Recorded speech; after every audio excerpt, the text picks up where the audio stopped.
পড়ছি প্রথম থিসিলিনিয়ীয় 4 অধ্যায় 13 পদ। হালেলুয়া। প্রভু যিশুর পুনরাগমন বিষয়। হালেলুয়া। কিন্তু হে ভাতৃগণ, আমরা চাহি না যে যাহারা নিদ্রাগত হয় তাহাদের বিষয়ে তোমরা অজ্ঞাত থাকো, যেন যাহাদের প্রত্যাশা নাই সেই অন্য সকল লোকের মতো তোমরাও দুঃখার্ত না হও। Hallelujah, hallelujah. এখানে কি বলছে? পৌল যে থিসিলিনিয়ীয় মণ্ডলীর কাছে পত্রটা লিখেছে, পত্রে বলছে, কিন্তু হে ভাতৃগণ, আমরা চাহি না যে যাহারা নিদ্রাগত হয় তাহাদের বিষয়ে তোমরা অজ্ঞাত থাকো। Hallelujah, hallelujah. যারা নিদ্রাগত হয়, যারা আমাদের চলিত ভাষায় কি বলা হয়, মারা যায়, মৃত্যু হয়, তা যারা নিদ্রাগত হয় ঈশ্বরকে না জেনে, তাদের জন্য তোমরা দুঃখার্ত হয়েও না, দুঃখিত হয়েও না। কেন দুঃখিত হতে বারণ করছে? তাদের কাছে তুমি দুঃখিত হতে পারো যে ঈশ্বরের সুসমাচার তার কাছে পৌঁছায়নি, সে মন পরিবর্তন করেনি। এ বিষয়ে দুঃখিত হয়েও না। অবশ্য না, অবশ্যই ঈশ্বর যে কোনোভাবে প্রত্যেকের কানে সুসমাচার দিয়েছে। যীশু খ্রিস্ট ঈশ্বর, মুক্তিদাতা, পাপ ক্ষমাকারী, যেভাবেই হোক দিয়েছে। কিন্তু তুমি ভাবতে পারো তোমার পরিজন, রিলেটিভ এর জন্য দুঃখার্ত হচ্ছ না। কিন্তু বাইবেলে করন্থীয় অধ্যায়ে বলছে ঈশ্বর আদিতে, আজকে আপনাকে আমাকে যে মনোনীত করেছে, ঈশ্বর আদিতে এই পরিকল্পনা করে রেখে দিয়েছে। ঈশ্বর আদিতে এই পরিকল্পনা করে রেখে দিয়েছে, আপনাকে এত বয়স হলে আপনাকে প্রভুর কাছে নিয়ে আসবে। এটা ঈশ্বরের পরিকল্পনা, আমাদের পরিকল্পনা। এবার যারা অজ্ঞাত মারা যাচ্ছে, প্রভুর কে না জেনে নিদ্রাগত হয়ে যাচ্ছে, তাদের জন্য তুমি দুঃখার্ত হয়েও না, কারণ তাদের প্রত্যাশা নেই। ফাও তুমি তার জন্য বিলাপ করে তোমার কোনো লাভ নেই, কারণ তাদের প্রত্যাশা নেই অলরেডি। আজকে জগতে আমরা যদি দেখি, কত লোক হাসপাতালে দৌড়ভাগ করে বেড়াচ্ছে, পীড়িত অবস্থায়, রোগগ্রস্ত অবস্থায়। তারা কেন কষ্টে মারা যাচ্ছে? ঈশ্বর কি দেখতে পাচ্ছেন না? ঈশ্বর সমস্ত কিছু দেখেন। ঈশ্বর কি চান? আপনার ওষ্ঠধারের ফলটাকে চান। কি? আপনার মুখের অঙ্গীকার চান। ঈশ্বর আপনাকে ফ্রি উইল দিয়েছে, স্বাধীনতা দিয়েছে আপনাকে। ঈশ্বর কি দিয়েছে? আমাকে বলুন, আমাকে ঈশ্বর স্বাধীনতা দিয়েছে। আমি অনুগ্রহের অধীন। ঈশ্বর আমাকে স্বাধীনতা দিয়েছে। হালেলুয়া। এই যে ঈশ্বর আমাদেরকে যে স্বাধীনতা দিয়েছে, ভালো মন্দ বাঁচার ক্ষমতা দিয়েছে, আজকে তারা জানে ঈশ্বর আছে। কিন্তু যখন আমি রোগগ্রস্ত হই তখন আর দেখে না, তাদের ভাবনা। তাদের কোনো সমস্যা হলে এইটাই তাদের মানে জগতে দেখতে দেখতে তাদের ব্রেনটে সেট হয়ে গেছে যে রোগ হয়েছে, আর বাঁচবো না। তখন সে নিরাশ হয়ে যায়, তখন সেই রূপ বাক্য সেও ইউজ করতে থাকে। ডাক্তার একটা নেগেটিভ রিপোর্ট দিল যে তোমার এই রোগটা হয়েছে, মনে করুন ক্যান্সার হয়েছে। তাদের মধ্যে যে ক্যান্সারের কথা, তাহলে আর বাঁচবো না, এই যে ঢুকে গেল, সে তাতেই যখন বাইবেল বলছে যখন আমাদের মধ্যে ঈশ্বরের আত্মা বাস করে, সেই আত্মাকে শোকিত করো না। কি বলছে? শোকিত করো না, দুঃখার্ত করো না। যখনই তুমি দুঃখার্ত করো, সেই পবিত্র আত্মা, ঈশ্বরীয় আত্মা তোমার মধ্যে কার্য করতে পারেন না, সে শক্তি পান না। তোমার জীবনে যে কাজ করবে সে আর করার পায় না, স্থান পায় না। তখন তুমি শয়তানের দ্বারা কবলিত, যে ক্যান্সার হোক, কিডনির সমস্যা, টিউমার হোক, এভরিথিং, সেটাকে সারিয়ে তোলার সেই শক্তি পবিত্র আত্মা পায় না। তখন সে দিন দিন শয়তানের যে ব্যাধিটা ঢেলেছে, সে তার দরুন আস্তে আস্তে সে নাশ হয়ে যায়। কারণ তার মধ্যে ঈশ্বরের আত্মা স্থগিত হয়ে গেছে, এই কারণে ঈশ্বরের আত্মা আর কাজ করতে পারছে না। ঈশ্বরের আত্মা কাজ করতে পারছে না, এই কারণে সে শয়তানের হাতে চলে যায়। আর পরে মৃত্যুর পরে সে কোথায় যায় সেটা ঈশ্বর জানেন, আর আপনারাও জানেন যারা বাইবেল পড়ে কোথায় যান। তাদের জন্য স্থান প্রস্তুত রয়েছে, কারণ যে স্বীকার করবে, বাইবেলে লেখা আছে, সে ঈশ্বরের সন্তান প্রভু যিশুকে, মুক্তিদাতা ঈশ্বর। আজকে তাদের জন্য আমাদেরকে দুঃখিত হতে বারণ করছে, কারণ তাদের প্রত্যাশা নেই। আর ঈশ্বরের আত্মা কখন আমাদের জীবনে কাজ করে? যখন আমরা অঙ্গীকার করি, আমরা যে কোনো ঝড় আসুক, একটা ওই রোগ ব্যাধির ক্ষেত্রেও যদি আপনি লড়াই করেন, তখনই আপনার মধ্যে সেই পবিত্র আত্মা কাজ করার শক্তি পেয়ে যায়, শক্তি পেয়ে যায়।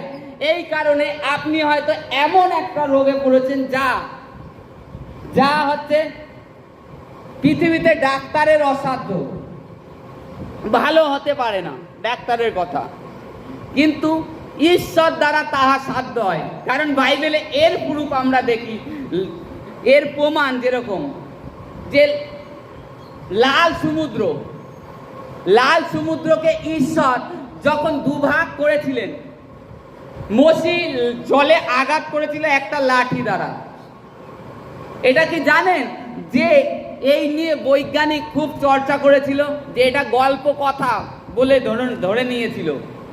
তা যখন রিচার্জ করে সেই লাল সমুদ্রের পাড়ে গিয়ে, তখন গিয়ে সেই পুরনো দিনের রথের চাকা, তরোয়াল, অনেক কিছু পেয়েছে।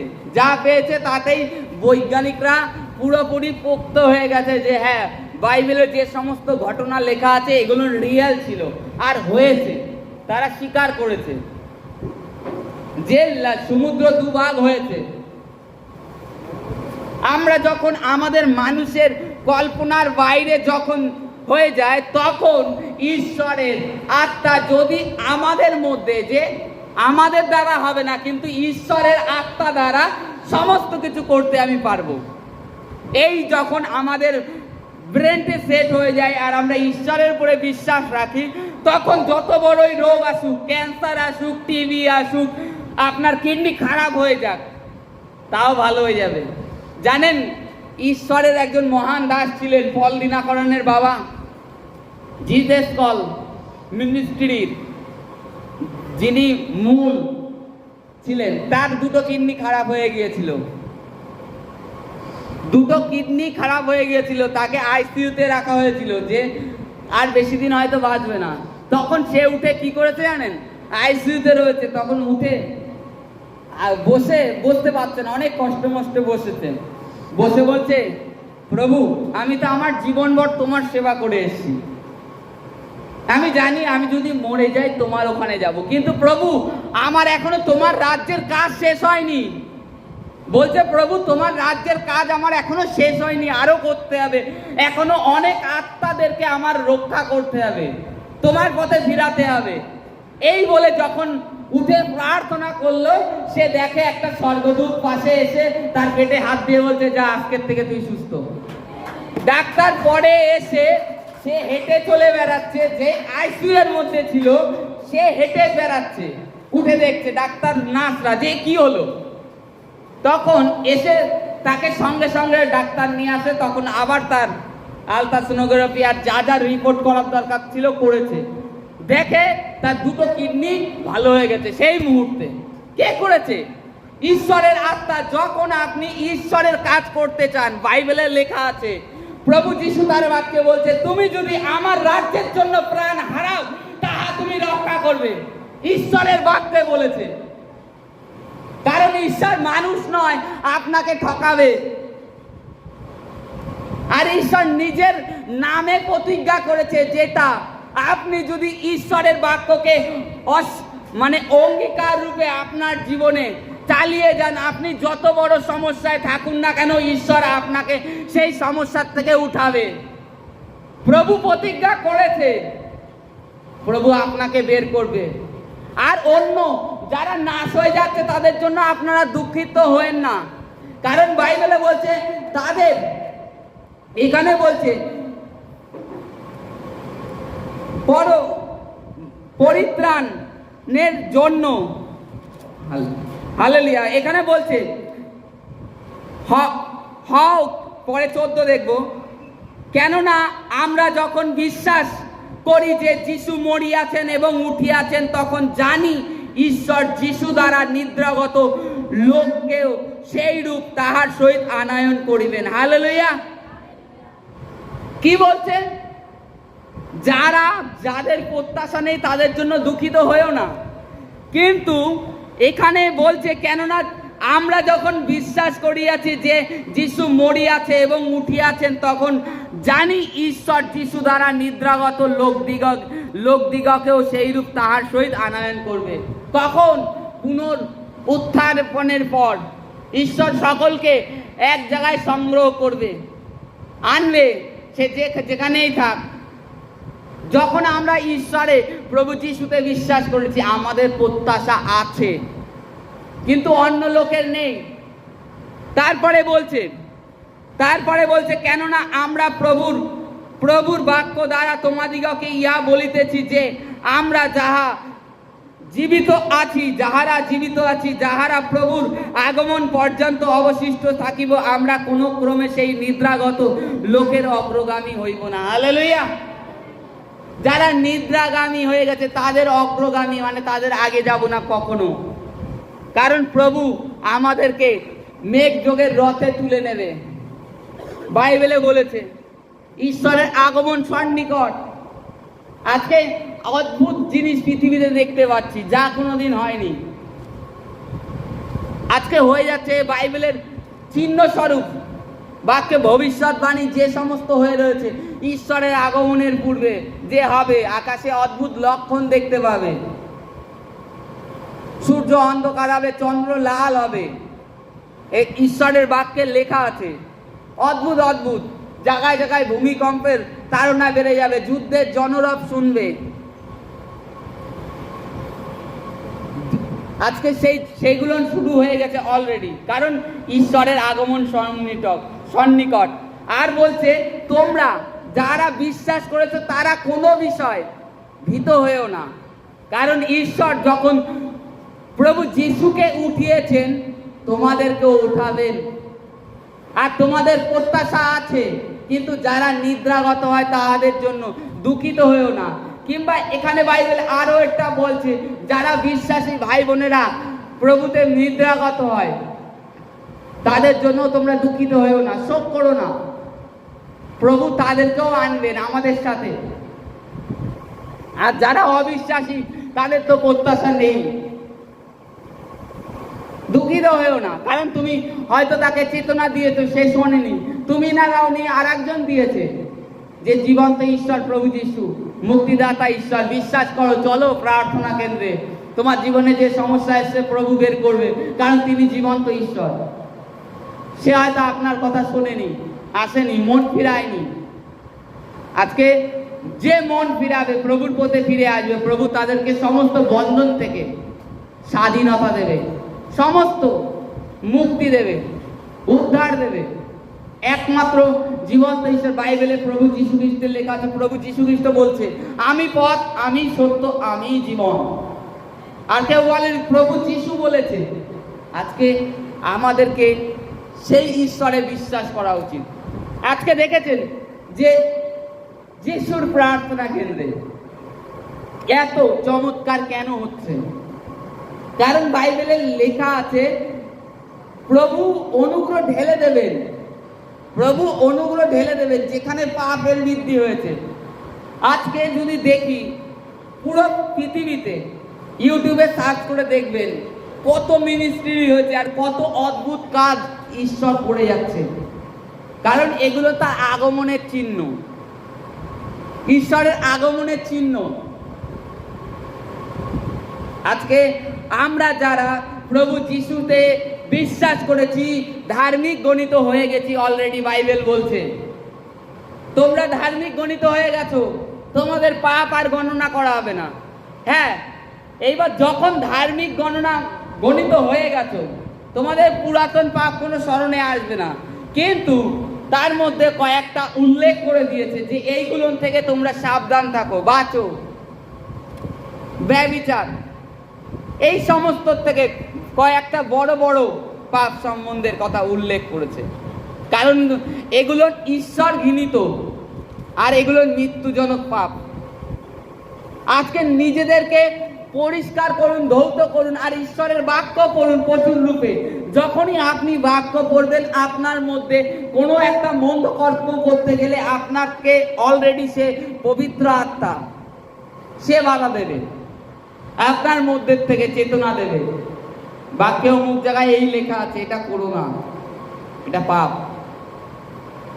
আর এখানে বাইবেলে, এই যে আমি একটু আগে বললাম যে ঈশ্বর বাক্য দ্বারা সমস্ত কিছুই করেছেন, বাইবেলেও লেখা আছে আজকে যারা দুর্বল আছে সে বলুক আমি বলবান হয়েছি। সামথিং, কারোর বাড়ি মনে করুন জ্বর হয়েছে, পরিবারের 5 জনেরই জ্বর হয়েছে, একজন আসলো, আমাদের বাড়ির জ্বর হয়েছে, আর বলিস না, সে এসে বললো আমাদের বাড়ি জ্বর হয়েছে, আর বলিস না, আমাদের বাড়ির সবার জ্বর কমছেই না। অলরেডি আপনি, সে তো নেগেটিভ ওয়ার্ড রিলিজ করলো, আপনিও তার সাথে নেগেটিভ ওয়ার্ড রিলিজ করলেন। এই যে ওয়ার্ড রিলিজ করা, এটা খুব খারাপ জিনিস। এটা জানেন না এর কতটা মহত্ব। বাইবেলে লেখা আছে যে তোমরা ঈশ্বরের অনুগ্রহে বলবান হও। কি বলছেন? বলবান হতে বলছে। ঈশ্বর বলেনি আমি বলবান করে দেব, তুমি হও। তুমি ওয়ার্ড রিলিজ করো, পজিটিভ ওয়ার্ড রিলিজ করো তোমার জীবনে। সকালবেলায় উঠে বলো, প্রভু যিশু তোমার ধন্যবাদ করি, তোমার পোড়া খাওয়ার জন্য আমি সুস্থ হয়েছি। প্রভু যিশু তোমার ধন্যবাদ করি, আজকে যে আর্থিক সমস্যা ছিল সেটা আমার জীবন থেকে দূর করেছো, আমি খ্রিস্ট যিশুতে ধনী হয়েছি। বাইবেলে এইগুলো লিখে দিয়েছে। কারণ কি? কারণ কি? ঈশ্বর তার বাক্যে এগুলো কেন লিখে দিয়েছে? কারণ বাক্যের এতটা মহত্ব। আজকে পৃথিবীতে সমস্ত কিছু বাক্য দ্বারাই। আসুন আমরা আর একটা অধ্যায়ে যাব। হালেলুয়া। গীত সংহিতা 91 অধ্যায়, পুরানো নিয়মে। হালেলুয়া। কি প্রার্থনা করছে দেখুন। হালেলুয়া। দাউদ 91 অধ্যায় গীত সংহিতা।